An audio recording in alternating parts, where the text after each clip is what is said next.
French Sales Studio présente le podcast de l'Odyssée des métiers du futur. Nous traitons des innovations et de leur impact sur la société et sur les métiers.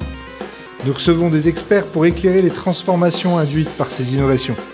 Aujourd'hui, nous recevons Nicolas Brett, cofondateur de Civic Power, pour nous parler de la blockchain. Bonjour Nicolas. Bonjour, merci de me recevoir. Nicolas, j'ai entendu que tu étais autodidacte dans l'informatique, avec plus de 20 ans d'expérience. Comment tu te présenterais ? Alors, je m'appelle Nicolas, je suis papa de 4 enfants.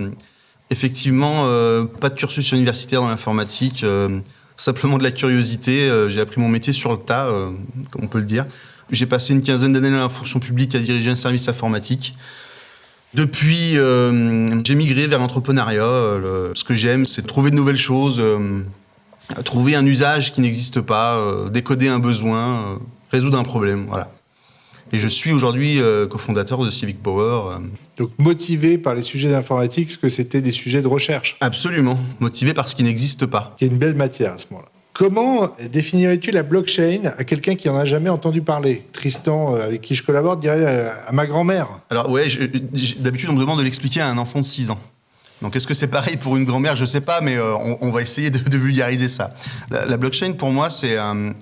si on va être très pratico-pratique, c'est comme un grand livre de comptes ouvert où tout ce qui est écrit à l'intérieur ne peut être effacé ou modifié. Tout ce qu'on ancre, l'ensemble des choses qui se passent, tout ce qui va dans cette blockchain est écrit à un moment donné pour l'éternité. Ce livre de comptes, il ne fait qu'avancer, il ne peut pas revenir en arrière. On ne peut pas modifier une transaction, on ne peut pas modifier un ancrage, c'est pas possible. La blockchain, c'est sécurisé parce que c'est décentralisé aussi. La plupart des blockchains qui aujourd'hui fonctionnent sont décentralisées. Décentralisées, ça veut dire que cette blockchain est répartie, est sécurisée par ses utilisateurs, par une partie de ses utilisateurs. Aujourd'hui, Bitcoin, c'est plusieurs millions de personnes qui sécurisent cette blockchain. Plusieurs millions d'ordinateurs qui participent à sécuriser ce truc-là. C'est inarrêtable. Et pourquoi ça sécurise le fait que ça soit réparti par des millions de personnes ? Alors, de la même façon qu'on peut éteindre un serveur dans une salle serveur ou dans un data center, on ne peut pas éteindre 15 millions de serveurs, c'est pas possible. À moins d'un cataclysme ou à moins d'un problème climatique sérieux, on ne peut pas éteindre 15 ou 17 millions de personnes. C'est aujourd'hui pas possible.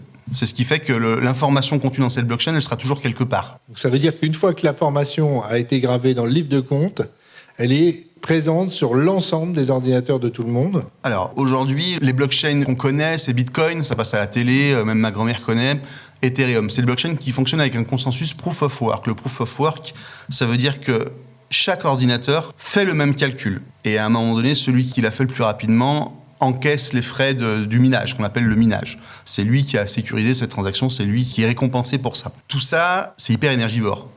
Aujourd'hui, quand on fait calculer 15 millions d'ordinateurs, le même calcul, c'est de l'énergie, c'est du bilan carbone catastrophique, c'est de la chaleur dégagée, c'est un vrai problème. Ça, on va parler de ça, mais là, pour bien comprendre la blockchain, ça veut dire que du coup, je rentre une donnée, elle est minée, et après elle est diffusée et hébergée en décentralisé à travers beaucoup d'ordinateurs. Exactement. Une fois qu'elle est ancrée et une fois que l'ensemble des mineurs s'est mis d'accord pour dire que cette donnée doit exister, elle est ancrée dans la blockchain, elle n'en bougera plus. Elle est chez tout le monde. C'est une information immuable, donc on ne peut pas perdre le livre de compte. Ça me paraît compliqué. Aujourd'hui, ça n'existe pas. Bitcoin a une douzaine ou 13 ans maintenant. Bitcoin n'a jamais été piraté, effacé. Il n'existe pas de faux Bitcoin aujourd'hui, par exemple. Mais est-ce que je peux produire une nouvelle fausse information qui viendrait contredire l'ancienne ? Alors, si elle est validée par l'ensemble des mineurs, elle devient vraie. Mais pour le coup, le problème n'existe pas puisque une transaction qui est validée en blockchain, elle devient vraie, elle existe. Et qu'est-ce que crée comme opportunité du coup la blockchain ? Parce que du coup, cette technologie qui est émergente, en quoi elle génère des opportunités ? Alors, on parle beaucoup de Bitcoin. La blockchain aujourd'hui pour le grand public, c'est des échanges de monnaie, de la transaction financière principalement. La blockchain, c'est pas que ça. La blockchain, c'est avant tout un outil de traçabilité et de transparence formidable. On peut faire plein de choses avec cet outil-là et pas se cantonner à un échange d'une monnaie, d'un portefeuille à un autre. Aujourd'hui, on se sert de la blockchain dans plein de domaines et de plus en plus. C'est un usage qui est très récent. Il y a 3 ans, la blockchain dans l'industrie, ça n'existait pas. Il y a 3 ou 4 ans. On est aux prémices de ce qui va se passer dans les 10 ou 15 prochaines années. Qu'est-ce que ça va créer comme opportunité du coup ? Ça s'adapte à beaucoup de secteurs ? Alors, des opportunités, il y en aura dans tous les secteurs. là où il faut de la traçabilité, de la confiance, de la transparence, là où il faut l'assurance que quelque chose existe vraiment et qu'on puisse en garder l'assurance sur plusieurs années, tous ces domaines vont être confrontés à un moment donné à la blockchain. Est-ce qu'on y va, est-ce qu'on n'y va pas? Aujourd'hui, on ne sait pas prouver que quelque chose... Enfin, moi, en tout cas, je ne sais pas prouver que quelque chose existe s'il n'est pas ancré dans quelque chose d'immuable. Aujourd'hui, on fait du vote aujourd'hui. Comment je peux dire aux gens qui votent avec mon application que leur vote est bien pris en compte, il n'est pas modifié, il n'est pas supprimé, et il va bien là où on lui dit d'aller. Si c'est pas avec une blockchain, je sais pas faire. Quels sont les exemples concrets qu'on pourrait avoir au-delà du vote, puisqu'on viendra sur ça, mais je crois qu'il y avait des applications notamment chez Carrefour, c'est ça, dans l'alimentaire? Carrefour, c'est un des précurseurs sur l'utilisation de la blockchain. Je crois que c'est 2017 ou 2018. Ils décident de rendre traçable la vie de leur poulet ou de leur volaille et de l'ancrer en blockchain. Ça veut dire qu'un poulet qui naît, il a un code barre et il le garde jusqu'à la fin de sa vie, quasiment jusque dans l'assiette du consommateur. Ils savent, Carrefour, grâce à cette blockchain, par où est passé le poulet, qu'est-ce qui lui est arrivé, qu'est-ce qu'il a pris comme médicament ou pas d'ailleurs, qu'est-ce qu'il a mangé, à quel moment il est tué, à quel moment il est emballé. Voilà. Qu'est-ce qui rendent ces informations? Alors, précisément l'exemple Carrefour, il y a un code barre sur le poulet, il est flashé à différents endroits de sa vie. L'objet qui flash, il ancre directement en blockchain, dans une blockchain privée Carrefour. C'est-à-dire que l'éleveur le fait? Bien sûr, l'éleveur le fait, la personne qui va le nourrir le fait, la personne qui va tuer le fait, la personne qui va le déplumer le fait, la personne qui va mettre dans l'emballage le fait. C'est fait à différentes étapes. La blockchain ne résout pas le problème de la confiance en l'être humain. Si quelqu'un saute une étape, elle ne sera pas ancrée dans une blockchain. Ou rentre une mauvaise information. La blockchain ne résout pas ces problèmes-là. Ou une fausse information. Si c'est une fausse information, elle devient vraie, malheureusement, une fois qu'elle est en blockchain. En tout cas, elle existe. Du coup, justement, ça pose des sujets éthiques, la blockchain. Oui. Parce que justement, on peut rentrer des fausses informations qui deviennent vraies. En fait, ça crée un artefact à ce moment-là. Oui, mais qu'est-ce qui est une fausse information? Qu'est-ce qui est une vraie information? Aujourd'hui, comme je vous disais, il n'y a pas de faux bitcoin. Quelqu'un a essayé de créer un faux bitcoin, ça n'a pas marché. Le proof of work, c'est un consensus. Ça veut dire qu'il faudrait que tout le monde dise qu'une information fausse devient vraie, personne n'y a un intérêt. Si on prend un problème pratico-pratique, moi j'ai un portefeuille Bitcoin, je veux te donner 2 Bitcoins à toi. Quel intérêt j'aurais à dire que je te donne 4 au lieu de 2? L'usage ne va pas dans ce sens-là du tout. À mon avis, c'est ridicule de penser qu'on puisse trahir quelque chose en l'ancrant dans une blockchain. En tout cas, ça n'existe pas aujourd'hui. Et du coup, il y a quand même des enjeux réglementaires qui arrivent beaucoup sur la blockchain. Bien sûr. Ils sont liés à quoi, ces enjeux réglementaires? Ils sont liés à plein de choses. Aujourd'hui, on en parlait avant ça. Moi, j'ai travaillé dans une mairie, par exemple. Il y a tout un tas de certificats et d'enjeux réglementaires, justement. Certificats de naissance, de décès, de plein de choses qu'aujourd'hui, on met dans des bases de données, qu'on enfouit, qu'on sécurise comme on peut en les dupliquant. Si on perd ces choses-là, on perd plein de choses. Et pour le coup, ça, c'est une obligation réglementaire d'une mairie de garder et d'archiver ces choses-là. Un acte de naissance, c'est quelque chose de précieux. On perd un acte de naissance dans une mairie, quelqu'un perd son identité, plus ou moins. C'est hyper compliqué de le retrouver. La blockchain résout ce problème-là pour moi aujourd'hui, puisqu'on pourrait y mettre les certificats. On a des collègues de la French Tech, ça s'appelle BCDT, qui, eux, ont décidé de blockchainiser les certificats scolaires, les certificats d'examen ou les diplômes. Voilà. Ils ont résolu un problème. Aujourd'hui, il y a tout un tas de gens, et vous devez le savoir, parce que vous placez des candidats chez des gens qui présentent des faux diplômes. Chez BCDT, ils ont rendu le diplôme blockchainisé. N'importe qui peut vérifier qu'un diplôme est vrai.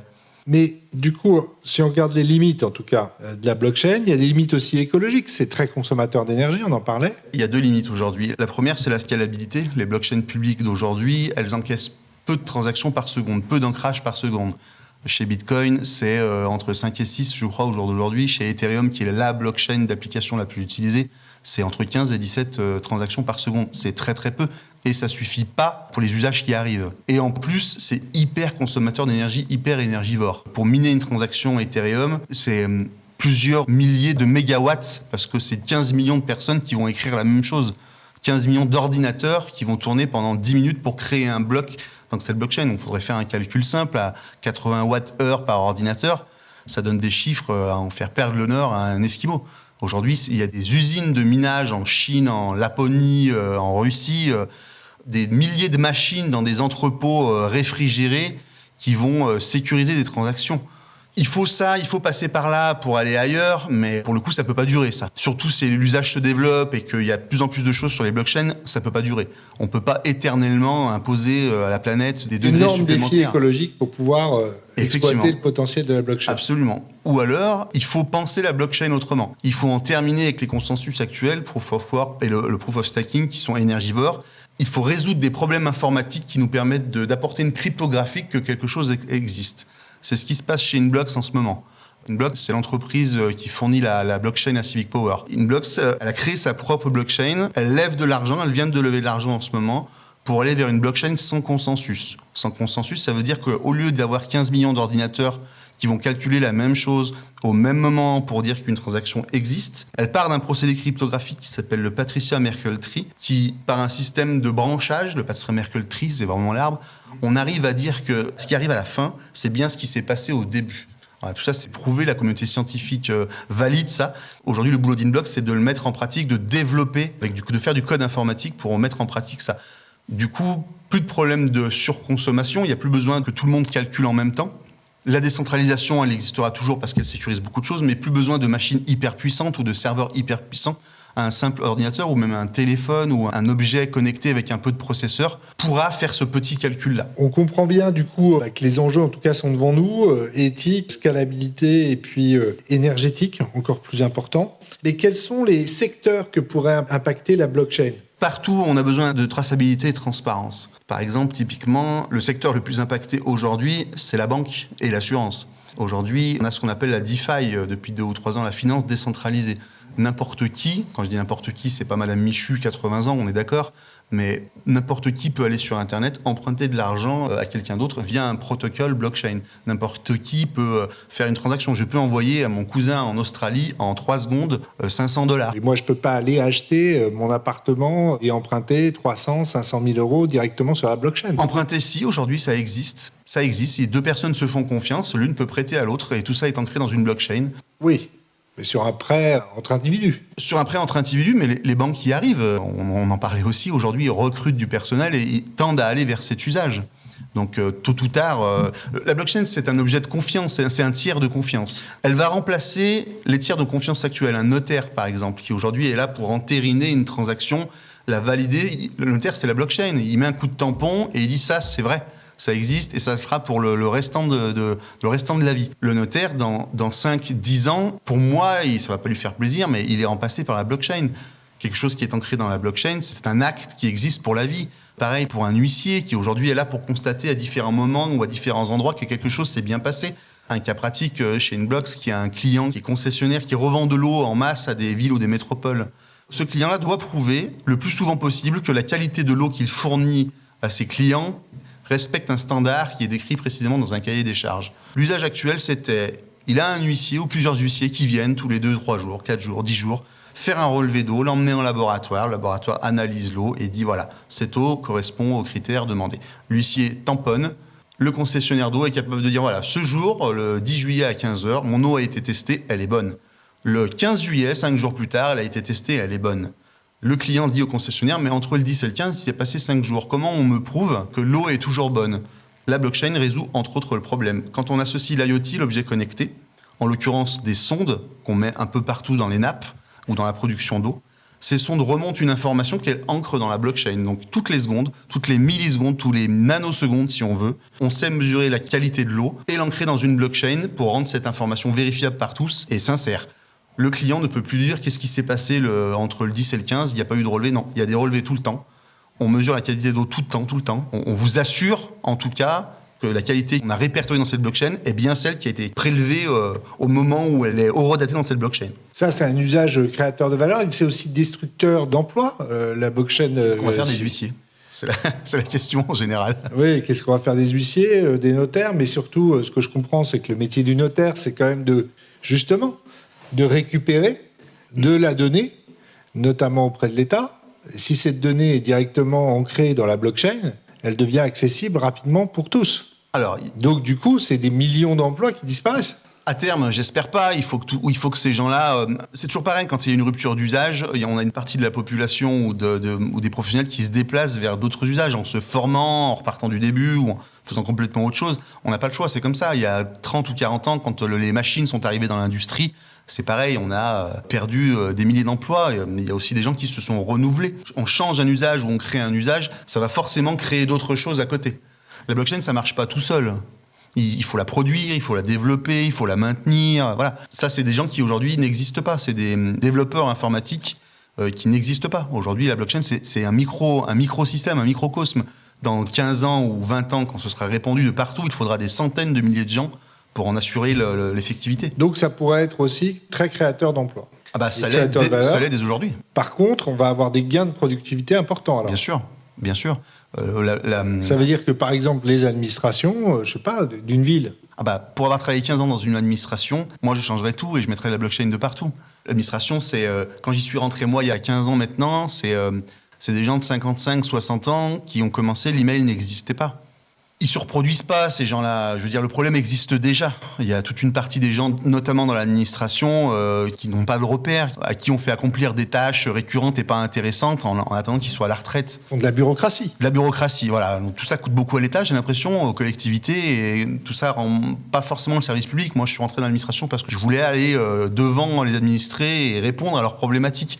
Pour moi, en développant de la blockchain, en créant des nouveaux usages, en étant plus rapide, etc., je rends le service public. Donc en fait, la blockchain permet d'avoir des gains de productivité importants sur les tâches administratives, les procédures. Entre autres, bien sûr. Et en plus, elle est moins source d'erreurs. Elle n'est pas source d'erreur. Pour le coup, la fiabilité d'une blockchain, c'est pas remis en cause. Aujourd'hui, on n'a pas piraté de blockchain. Aujourd'hui, Bitcoin, c'est pas piraté. Ethereum, c'est pas piraté. C'est pas possible. Donc, si on revient sur les secteurs impactés demain, du coup, quels sont les métiers qui sont amenés à se transformer ? Tous les métiers qui servaient à constater quelque chose et à actionner une tâche. Un truc très très bien sur la blockchain aujourd'hui, Ethereum, qui est la blockchain la plus utilisée, c'est les smart contracts. Un smart contract, c'est un contrat intelligent. Ça veut dire que d'une action résulte une conséquence qui amène un résultat. Par exemple, pour prendre un exemple très concret, j'ai pris un train hier. Je suis venu de Lyon à Paris, j'ai pris un train. Mon train avait une demi-heure de retard. La SNCF me dit, si votre train a plus de 30 minutes de retard, on vous rembourse 25%. Okay ? Mon train avait exactement 31 minutes de retard. Je vais au guichet SNCF, je dis, mon train avait 31 minutes de retard, je veux mes 25% de remboursement. On me dit, non, il avait 29 minutes 50 de retard. Voilà, bon, la conversation s'arrête ici, je ne peux pas prouver, moi, qu'il avait 31 minutes de retard, et lui, il ne peut pas me prouver qu'il y avait 29 minutes. Les assurances, pour le coup, entre autres celles je crois que c'est Air France, travaillent avec de la blockchain. L'avion, quand il se pose, il déclenche un capteur, qui lui-même déclenche un smart contract qui dit voilà, l'avion s'est posé avec 31 minutes de retard, automatiquement, je vais déclencher une indemnisation telle que prévue par les contrats. Donc là, si la SNCF utilisait la blockchain, j'aurais été automatiquement indemnisé. Et je remplace combien de personnes ? Alors, la personne qui devait timer le train, l'arrivée du train, la personne qui devait mettre un compte tampon pour m'indemniser. Et si on parle de Civic Power, concrètement, ça transforme quoi comme métier ? Alors, Civic Power, ça révolutionne le vote pour moi. C'est une disruption de l'usage du vote. Le vote, c'est quelque chose de très solennel, de très ancien. Aujourd'hui, nos seniors adorent ça. Il faut aller dans un bureau de vote un dimanche, mettre un petit papier, participer au dépouillement. Rendez-vous républicain. Exactement. Et c'est compris par de moins en moins de gens. J'allais dire, moi, j'ai 41 ans et je vis avec mon smartphone. Voilà, je suis arrivé, je commande à manger avec mon smartphone, je paye mes impôts avec mon smartphone, je peux rencontrer via Tinder avec mon smartphone. J'espère que ma femme m'écoute pas, mais en tout cas, c'est possible. Tous les gens qui sont de ma génération à moi, on ne comprend pas pourquoi il faut se déplacer le dimanche, mettre un bulletin dans une urne, rester à la fin, compter pour être sûr que mon bulletin, on ne l'a pas foutu en l'air. Voilà. J'ai toujours, moi, pour avoir travaillé dans l'administration, je me dis, OK, tout le monde recompte le dimanche soir, on est plein, on valide un truc. Après, je vois un gars qui prend l'urne et qui l'amène dans un bureau, qui va le donner à quelqu'un d'autre, qui va l'emmener en préfecture. Et c'est cette vision-là que j'ai eue il y a une dizaine d'années dans la fonction publique où je me dis, mais il manque quelque chose là, en termes de transparence. Parce que le PV que les assesseurs ont tamponné, etc., tout ça ensuite peut-être est recompté dans un autre bureau et peut-être modifié. Ce qui arrive en préfecture, c'est rarement ce qui a été validé par les assesseurs. Sans compter de l'erreur humaine, etc., des gens qui ont passé une journée dans un bureau de vote, il est tard le soir, tout le monde a bu un coup. Ah non, moi j'ai fait assesseur, non. Alors ça dépend où vous l'avez fait. Moi j'ai fait assesseur, j'habite dans une petite ville en dessous de Lyon. Je vous garantis qu'il y a certains bureaux où l'ambiance est plutôt chaude à 8h lors du dépouillement. La journée est longue. Et il fait chaud. Du coup, qu'est-ce qu'apporte Civic Power dans ces moments-là ? Alors, Civic Power, pour nous, c'est de l'empowerment. L'empowerment, il n'y a pas de vraie traduction française, c'est De la mise en action. redonner du pouvoir. On a fait le constat, avec Christophe et Muriel, mes cofondateurs, que les gens ne viennent pas voter pour plusieurs raisons. La première, c'est qu'ils ont l'impression que ça sert à rien. Rien ne change. Il y a de la défiance. Je vais voter oui, mais qu'est-ce qu'on va faire de mon vote? Voilà, qu'est-ce qui se passe? J'ai pas confiance dans les institutions, on nous trahit toute la journée, etc. Et puis il y a les jeunes qui, eux, on les trouvera jamais dans un bureau de vote. On l'a vu au régional, 84% d'abstention chez les 18-35 ans. Les gamins vont plus voter du tout. Moi, j'ai un gamin qui va voter dans un an. Quand je lui pose la question, mais tu vas aller au truc, il me dit mais ça m'intéresse pas. Moi, je vais pas ça. Moi, je parle à... Mais la blockchain, elle va pas plus s'intéresser à la politique. Alors, non, on ne changera pas la proposition politique. Par contre, on va amener de la transparence dans le processus. La deuxième chose que les gens nous répondent, c'est ça. C'est que moi, je veux pas mettre un bulletin de vote et ensuite, je sache pas où il va. Non. Nous, on est capable, sur un vote avec Civic Power, de dire, voilà, tu as bien voté ça. Ton vote n'a pas été modifié. Ton vote est bien pris en compte à la fin.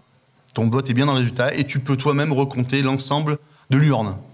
Si on veut rapprocher un peu l'image du vote Tout traditionnel. le monde va devenir assesseur. Ils ont déjà du mal à recruter, alors là... Alors, entre être assesseur dans un bureau de vote debout et être assesseur chez soi, en comptant des bulletins qui passent sur une blockchain, ça a quand même un peu une autre gueule. Aujourd'hui, je crois qu'il faut 3 assesseurs minimum pour compter une urne. Nous, on pourrait avoir 1 million d'assesseurs. Tout le monde pourra recompter les bulletins sur Civic Power.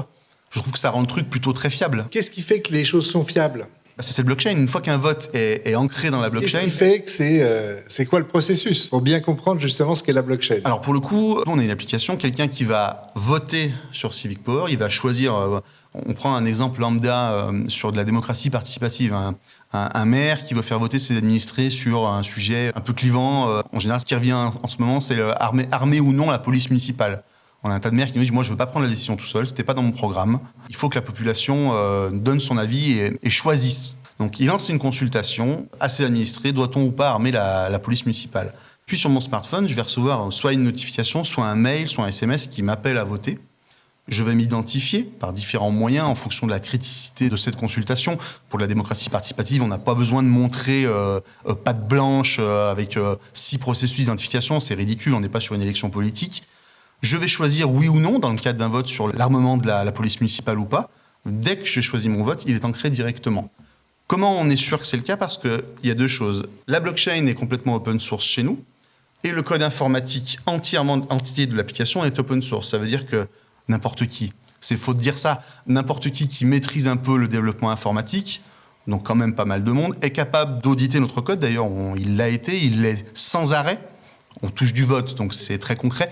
N'importe qui peut auditer ce code et dire oui, effectivement, on voit bien que ce code-là, cette blockchain-là, c'est transparent. Ce qui est ancré dans la blockchain et donc qui vient du code d'avant, c'est bien ce qui a été cliqué sur un écran. Donc on est sécurisé. On est transparent, en tout cas, et sécurisé. Quelles sont les applications concrètes, du coup, qu'on peut avoir en dehors du vote pour la police municipale? Est-ce qu'il y a des applications en entreprise? Pour le coup, bien sûr, le plus gros de nos clients, pour l'instant, c'est ceux qui ont une obligation de vote. Les entreprises, chaque entreprise doit faire au moins 1 fois par an une assemblée générale pour clôturer ses comptes. Et ça donne lieu à un vote. Les associations votent au moins 1 fois par an aussi. Tous les 2 ans, on a les CSE, où les boîtes font voter leurs salariés. Et puis, plus généralement, l'usage du vote se développe. Les gens ont envie de donner leur avis. Et on voit bien que les élites... Il faut, même si elles ne le comprennent pas toujours, il faut qu'elles redonnent un peu ce pouvoir au peuple. En 2018, on avait des gilets jaunes partout sur les ronds-points. Ça fait réfléchir beaucoup de maires quand même. Hein. On rencontre des élus de ville, ils sentent qu'ils sont à portée de gifle quand même. Donc plutôt que d'attendre que ça déborde, parce que ça va revenir après cette pandémie, ils préfèrent donner un peu de pouvoir aux gens et partager la décision. Alors ça veut dire que les gens se déplacent plus pour voter avec... Ils se déplacent pas parce qu'ils peuvent le faire chez eux déjà.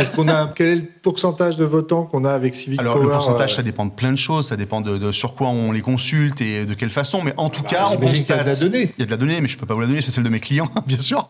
Mais pour le coup, ce qu'on constate vraiment, nous, c'est que les jeunes, entre autres, ils ont beaucoup plus de facilité à voter de cette façon-là parce que c'est leur vie, parce que tout se passe sur un smartphone chez eux, alors qu'on les retrouverait jamais dans un bureau de vote, dans une mairie, pour aller dire est-ce qu'on fait une piscine ou un stade municipal à cet endroit. Ça permet de toucher des nouveaux électeurs. Exactement. Pour le coup, on ne veut pas non plus se passer des anciens électeurs, donc on sait faire du vote hybride aussi, on sait laisser une urne, même si elle est plutôt sous la forme d'un iPad, avec un QR code à flasher, et de l'accompagnement, parce qu'il faut quand même que nos seniors, eux, ils aiment se déplacer. Alors, et pourquoi des partis comme les LR, par exemple, qui est un gros parti, s'opposent aujourd'hui au vote électronique? C'est une bonne question. On est devant une bande de seniors et de politiques professionnels chez LR qui a des codes bien particuliers et qui comprend pas pour l'instant l'intérêt de ce truc-là. Et chez LR, je suis pas sûr qu'ils aient envie de faire voter les jeunes.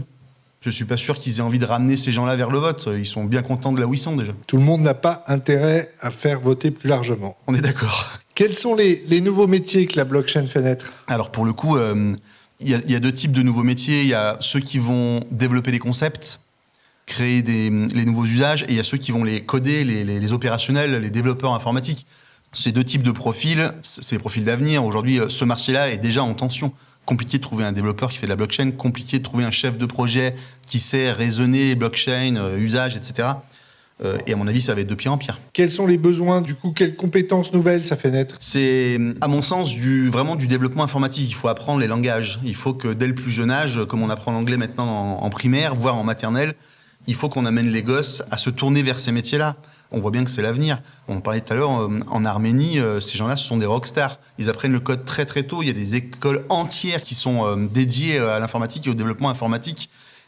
Et les Arméniens font partie depuis quelques années des meilleurs développeurs du monde aujourd'hui. On n'en parle pas beaucoup, mais derrière chaque belle start-up ou chaque réussite, il y a souvent un Arménien. Donc il va falloir sérieusement valoriser les métiers de l'informatique et du développement. Alors. Absolument, sinon on va, en France en tout cas, prendre du retard sur les autres. Donc, bientôt, les développeurs à Bercy, quoi. Oui.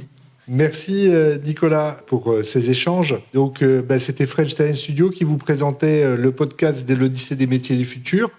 Nicolas Brett, cofondateur de Civic Power, qui permet en effet à chacun de pouvoir s'exprimer en vente électronique et être sécurisé par la blockchain. On aura compris que la blockchain basait en fait sa sécurisation à la fois par la capacité à pouvoir créer un code qui soit sécurisé et qui après en fait est diffusé à travers des millions ou des milliers en tout cas d'ordinateurs qui font que de toute manière on ne pourra les sécuriser par un système de délocalisation et qui ne permet pas de revenir en arrière sur cette blockchain. Cette donnée est gravée pour l'éternité, si je puis dire. Nicolas, un mot de la fin ? Comme je dis toujours, soyez curieux, cassez les codes. Alors on va casser le code. Merci Nicolas. De rien, à bientôt.